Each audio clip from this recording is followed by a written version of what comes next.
Constitution of the United States. Preserve, protect, and defend the Constitution of the United States. So help you God. So help me God.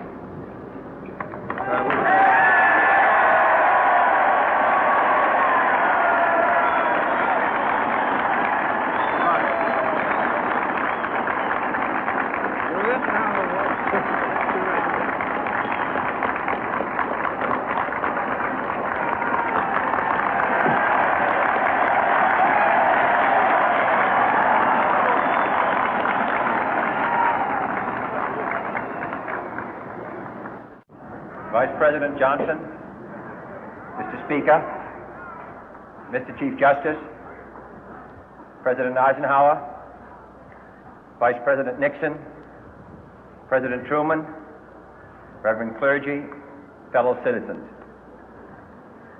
We observe today not a victory of party, but a celebration of freedom, symbolizing an end as well as a beginning, signifying renewal as well as change. For I have sworn before you and Almighty God the same solemn oath our forebears prescribed nearly a century and 3/4 ago. The world is very different now, for man holds in his mortal hands the power to abolish all forms of human poverty and all forms of human life. And yet the same revolutionary beliefs for which our forebears fought are still at issue around the globe. The belief that the rights of man come not from the generosity of the state, but from the hand of God. We dare not forget today that we are the heirs of that first revolution. Let the word go forth from this time and place to friend and foe alike that the torch has been passed to a new generation of Americans born in this century, tempered by war, disciplined by a hard and bitter peace, proud of our ancient heritage, and unwilling to witness or permit the slow undoing of those human rights to which this nation has always been committed and to which we are committed today at home and around the world.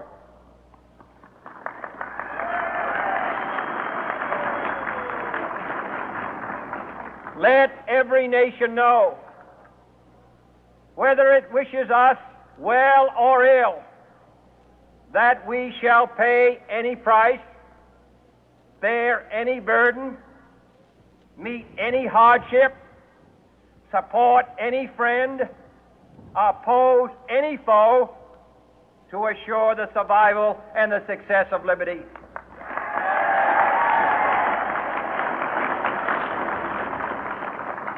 This much we pledge and more. To those old allies whose cultural and spiritual origins we share, we pledge the loyalty of faithful friends. United, there is little we cannot do in a host of cooperative ventures.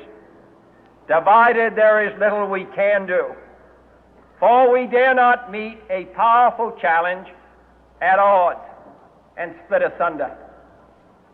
To those new states whom we welcome to the ranks of the free, we pledge our word that one form of colonial control shall not have passed away, merely to be replaced by a far more iron tyranny. We shall not always expect to find them supporting our view, but we shall always hope to find them strongly supporting their own freedom, and to remember that in the past, those who foolishly sought power by riding the back of the tiger ended up inside.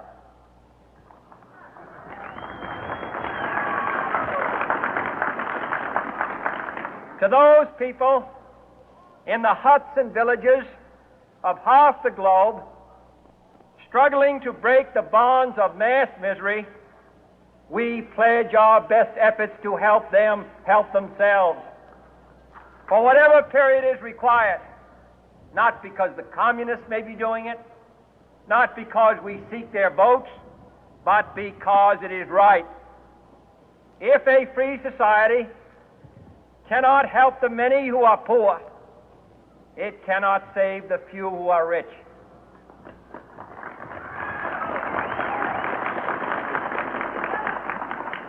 To our sister republics south of our border, we offer a special pledge to convert our good words into good deeds, in a new alliance for progress, to assist free men and free governments in casting off the chains of poverty.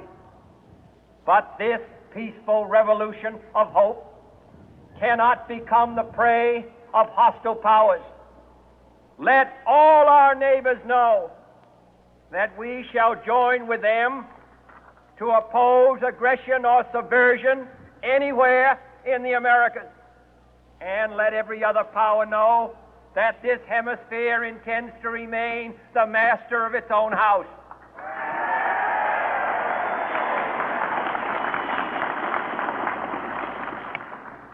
To that World Assembly of Sovereign States, the United Nations, our last best hope, in an age where the instruments of war have far outpaced the instruments of peace, we renew our pledge of support to prevent it from becoming merely a forum for invective, to strengthen its shield of the new and the weak, and to enlarge the area in which its writ may run.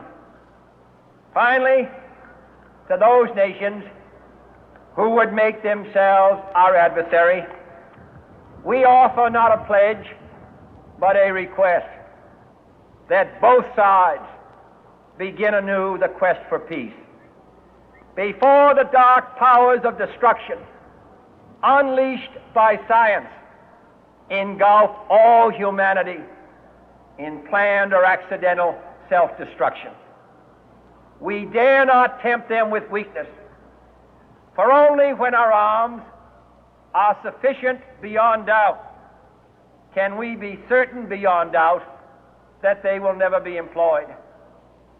But neither can two great and powerful groups of nations take comfort from our present course, both sides overburdened by the cost of modern weapons, both rightly alarmed by the steady spread of the deadly atom, yet both racing to alter that uncertain balance of terror that stays the hand of mankind's final war. So let us begin anew, remembering on both sides that civility is not a sign of weakness, and sincerity is always subject to proof. Let us never negotiate out of fear, but let us never fear to negotiate.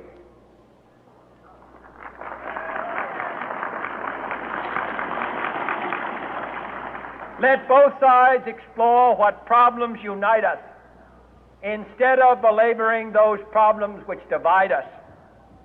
Let both sides, for the first time, formulate serious and precise proposals for the inspection and control of arms, and bring the absolute power to destroy other nations under the absolute control of all nations.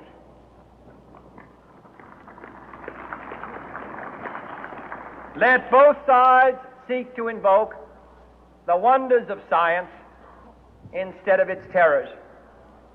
Together, let us explore the stars, conquer the deserts, eradicate disease, tap the ocean depths, and encourage the arts and commerce.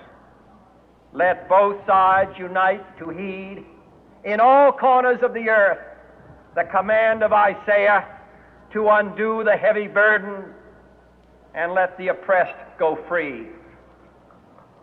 And if a beachhead of cooperation, may push back the jungle of suspicion, let both sides join in creating a new endeavor, not a new balance of power, but a new world of law, where the strong are just, and the weak secure, and the peace preserved.